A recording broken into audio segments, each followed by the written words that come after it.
결국은 나스닥의 PER 밴드는 어느 선이 적정한가 보면 최일호 상무의 미국 시장 풀어주는 얘기로 들어가겠습니다. 미국 시장 약 이틀간 굉장히 드라마틱했는데요. FOMC 회의가 끝나고 다들 아시겠지만 파월이 향후 75bp 금리 인상을 고려하고 있지 않다는 거에 환호했다가 다시 어제는 그 상승분을 다 반납을 했는데 S&P 500하고 다우존스는 뭐 상승분보다 조금 더 빠졌고요. 양 이틀간 보면은 나스닥은 한 2% 정도 더 빠져서 어제 5% 빠지면서 좀 더 하락을 했습니다.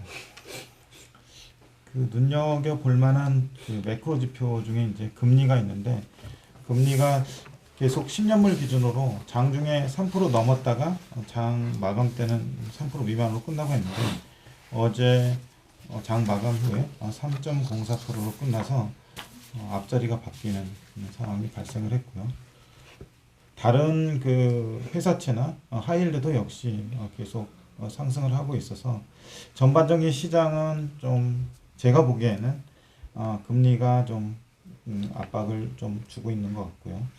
그리고 개별 종목으로는 뭐 건강한 그리고 체력이 강한 애들은 살 기회를 주고 있는 거 아닌가 이런 생각이 들고 있습니다.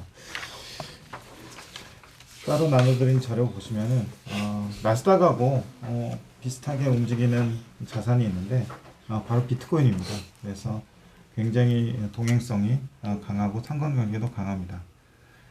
그래서 보니까 연초 이후에 나스닥이 한 21% 정도 빠졌는데 비트코인도 역시 21% 비슷한 수준의 낙폭을 보이고 있어서 나스닥 그 투자하시는 분들한테는 참고가 될 것 같아서 가져왔고요.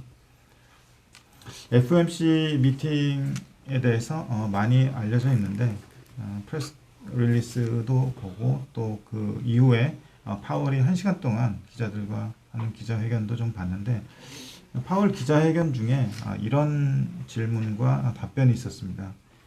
좀처럼 그 파월은 직접적으로 에코티 마켓에 대해서 언급을 안 했는데 약간 좀 민감한 소재이긴 하지만 어떤 기자가 이렇게 물어봤습니다. 주식시장을 통한 부의 효과, 우리가 잘 아는 웰스 이펙트에 대해서 얼마나 고려하고 있는지요.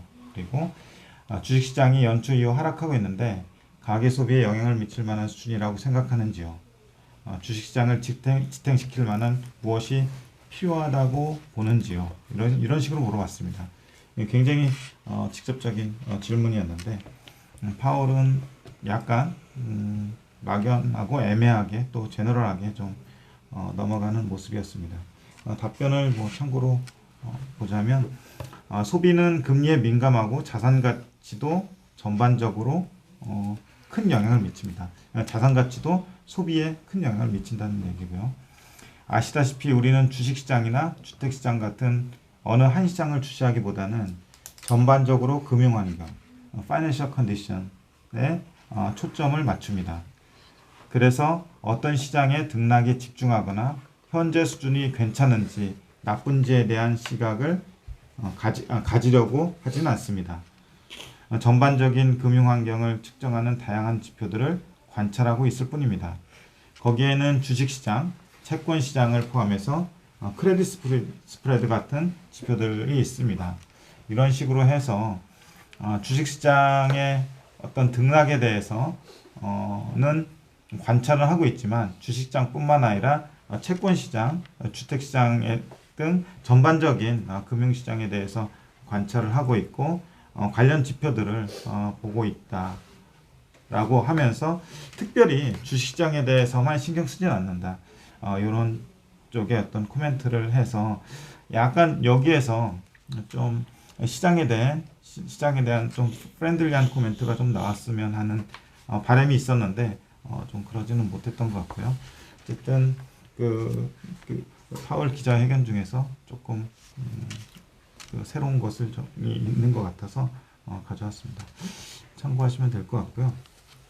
지금 어제 기준으로 해서 1일 낙폭이 나스닥이 한 4.99%인데 5%에 약간 미치지 않는 건데 오늘 아침에 좀 나스닥의 역사를 좀 살펴봤습니다. 1971년 2월 5일에 100으로 시작했고요. 50년 조금 넘었는데 그렇게 나스닥이 시작했는데 지금까지 5% 이상 하락했던 사례가 좀 궁금해서 봤는데 어제는 4.99%에서 빼놨고요. 그거 빼놓으면은 45회 정도가 있었습니다. 그래서 각각의 그 어떤 피리드마다 특성이 좀 있더라고요. 그래서 보면은 1980년대, 90년대에는 뭐 10년에 기껏해 한 서너 번 정도 일어날 법한 하락률이었는데 특히 1980년대에는 1980년대 블랙먼데이가 있었는데 그때 크게 좀 그 하락폭이 있었습니다. 하락폭이 좀 컸습니다. 1987년 10월 19일에 11%, 그리고 10월 20일에 9%, 그리고 10월 26일에 9% 이런 식으로 굉장히 그때 당시로서는 단기간에 큰 폭의 하락이 있었고요. 1990년대 뭐 제가 기억하지 못하는 것도 있을 테니까 전무님 이따 도와주실 거라고 믿고 있고요. 제가 알기로는 98년에 LTCM 파산이 있었고요. 그때 90년대 통틀어서 3회가 있었습니다. 그때 이제 한 8% 내외 정도의 하락이 있었고요. 2000년은 잘 아시다시피 IT 버블이 있었고요. 버블이 꺼지는 상황에서 5%의 하락은 상당히 빈번했습니다. 그래서 13번 정도가 2000년에만 5% 이상 하락한 사례가 있었고 2001년엔 아시다시피 9.11 테러라는 중요한 이벤트가 좀 있었는데 그때 이제 8회 정도 5% 이상 하락했습니다. 2008년에는 그 이후 그 좀 잠잠하다가 2007년까지 잠잠하다가 2008년에 다시 다들 아시다시피 서프라임 금융위기가 있었고요. 이때 한 10번 정도의 그 5% 이상의 하락이 있었고요. 그리고 2011년에 미국 신용등급 강등이 있었는데 이때 한 3회. 그리고 최근에 2020년에 코로나 위기 때 4번 정도의 5% 이상의 하락이 있었는데 이렇게 우리가 기억하기로는 굉장히 하락이 잦았을 것 같은데 큰 폭의 하락은 한 4번 정도 있었는데 3월 9일 날 7.3%, 3월 12일 날 9.4%, 3월 16일 날 12.3%, 그리고 그 좀 지나서 6월 11일 날 5.3%. 그래서 3월에만 거의 그 하락폭이 10% 내외의 하락폭이 3번 정도가 나타났었습니다. 그리고 올해 들어서 4.99% 정도의 하락이 있었고요. 이렇게 보면은 그러니까 어떤 그 이벤트가 있었던 구간에 집중적으로 이렇게 급락들이 연쇄적으로 나타났던 그 사례들이 많았고요. 특히 IT 버블이나 금융위기 때가 있었고 그 이외에 그 버블의 붕괴나 어떤 시스템의 붕괴 이런 때 이외로는 좀 간헐적으로 나타났었는데 특히 이제 1980년도 아주 옛날에는 10년에 4번 정도 나타날 하락폭이었고요. 그리고 90년에는 뭐 3회 그랬는데 올해 그 작년 2020년에는 집중적으로 3월에 많이 나타났었고 올해는 한 번 정도 나타났습니다.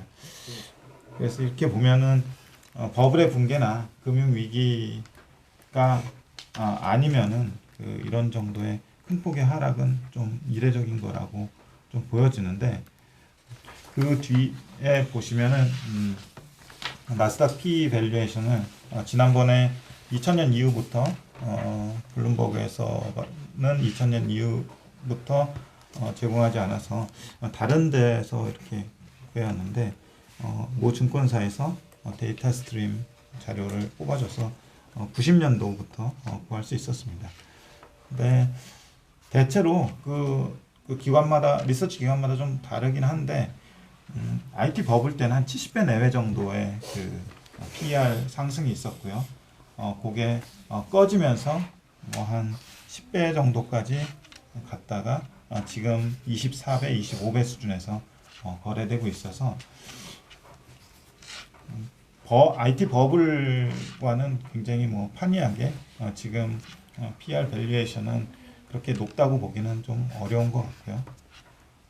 다만 그 제일 앞에서도 얘기했듯이 금리 수준 자체가 계속 좀 올라가는 그 관계로 인해서 이거 그 금리가 전반적으로 시장에 부담을 주고 있지 않나 이런 생각이 드는데 가장 최근에 그 긴축을 했던 2015년에서 2015년 12월에서 2018년 12월까지 금리하고 나스닥 특히 이제 나스닥이 성장주가 많기 때문에 금리에 굉장히 민감한 지수라고 봐서 특히 나스닥하고 금리와의 관계를 좀 최근 5년간 2018년을 포함한 최근 5년간을 좀 가져와 봤는데 15년부터 2018년 12월까지 정책금리 인상 시기에 특히 그 2018년 말에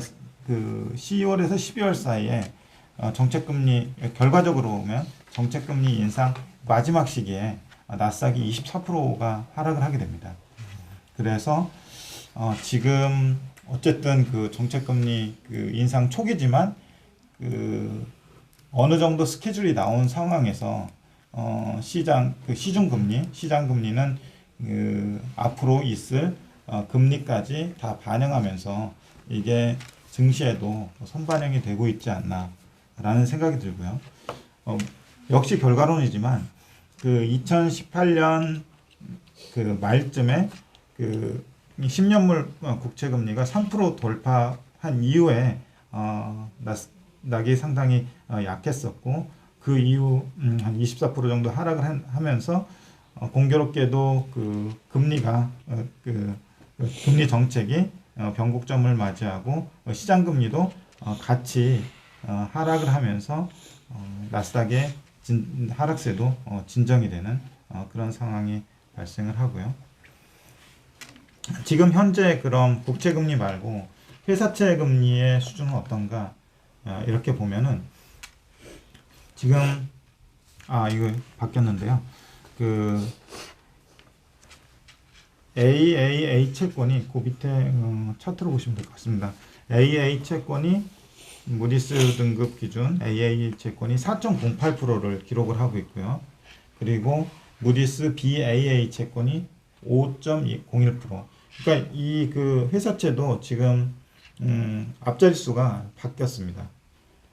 그러면서 이것도 역시 2018년하고 그 비교를 해보면은 거의 같은 수준까지 올라왔거든요. 그래서 제가 볼 때는 아마도 시스템적으로 기계적으로 금리의 어떤 레벨 자체가 바뀌는 그 구간에서 격렬한 지금 반응이 주식시장에서 나타나고 있지 않나 이렇게 생각이 되고요. 참고로 2018년 시기에 그 회사채 금리 수준을 보면은 그때 당시에 AA 채권이 4.28%까지 올라갔고요. 그리고 BAA 채권이 5.28%까지 올라갔습니다. 그래서 뭐 딱 그 자로 잰 듯이 뭐 대입하기는 어렵지만 여기서 이제 그 국채나 회사채가 어느 정도까지 올라가지는 모르겠지만 과거의 수준에 비추어 볼 때 업사이드 룸 자체에 대해서는 지금까지 올라온 것을 감안하면 조금 작게 봐도 되지 않나 이런 생각이 들고요. 이건 뭐 상황에 따라서 언제나 바뀔 수 있기 때문에 어쨌든 그 기술적으로 봤을 때 좀 그런 생각이 들고요. 물론 이제 그 금리 수준이 어떠한 이유로 인해서 중국 이슈나 또는 러시아 이슈에 의해서 꺾인다면은 주식시장은 굉장히 그 릴리프 랠리가 보일 수 있는 환경이라고 생각을 하고 있고요. 그래서 지금 상황에서는 요 시장 전반에 대해서는 이런 부분들이 부담을 주고 있고, 길게 보면은 체력이 강하고 경쟁력이 있는 애들은 싸게 살 기회가 그 타이밍에 따라서 될 수도 있다, 이렇게 좀 생각이 듭니다. 그 이외에 이제 조금 더 그 위험한 국채 회사채 금리 AAA, BA까지 내려와서 그 이외에 아까 이제 페드도 스프레드를 중요하게 본다고 언급을 했는데, 하이힐드하고 하이힐드 스프레드 수준도 하이힐드도 지금 앞자리가 바뀌어서 7%까지 올라왔습니다. 2018년 고점이 8% 수준인데 1% 정도 올라갈 수 있는 1% 정도 전고점을 남겨놓은 상황이고요. 이 하이힐드는 특히 이제 변동성이 심해서 좀 상황에 따라서 더 그 빨리 오르고 더 늦게 빨리 내리는 그런 성향을 가지고 있는데, 이것도 지금 그 상승세가 좀 가파른 상황이고요.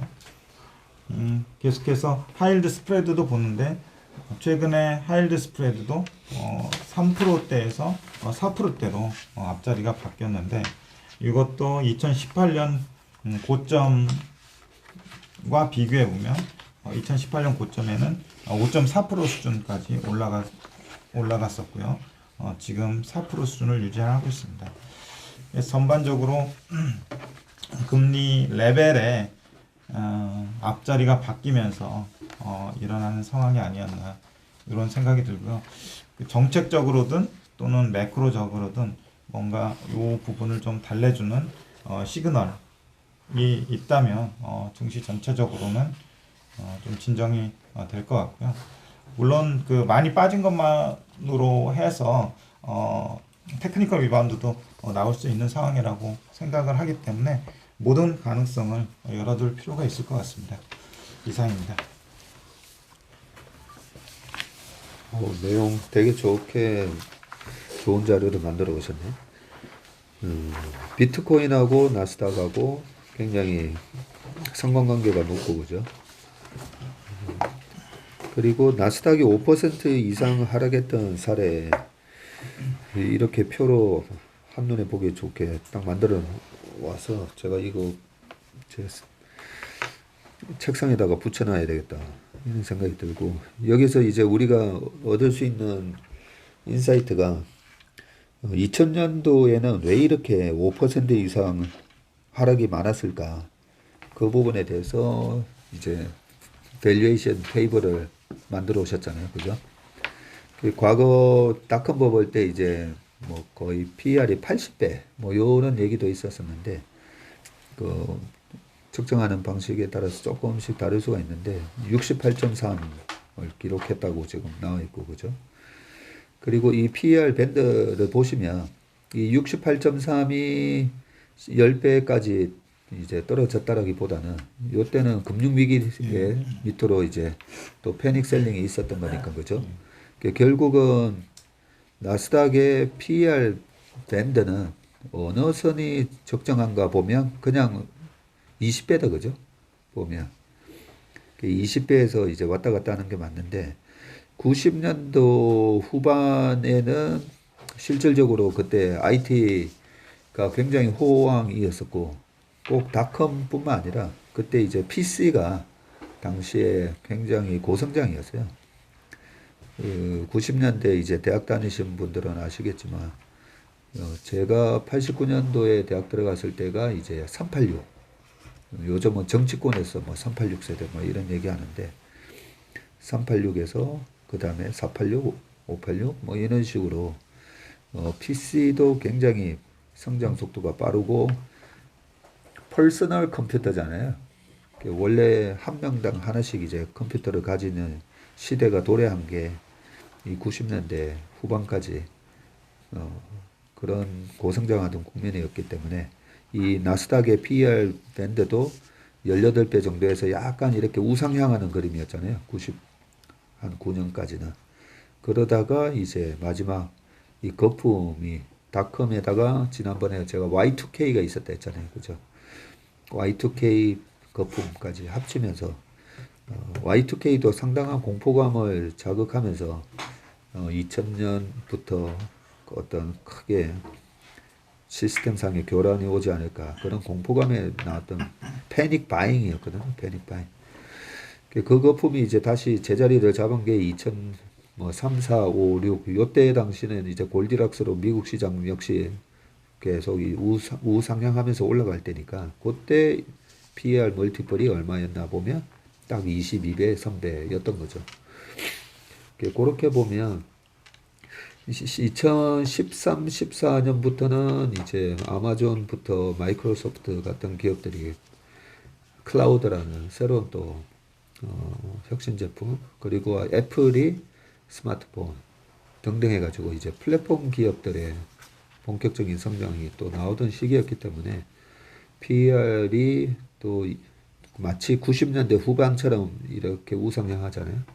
우상향하다가 코로나로 인해서 이 플랫폼 기업들에 대한 이용하는 사람의 숫자가 갑자기 확 늘어나니까 와, 이 플랫폼이 세상을 다 가져갈 것처럼 그렇게 해석을 하면서 PR이 또 40배까지 지금 올라간 거였죠.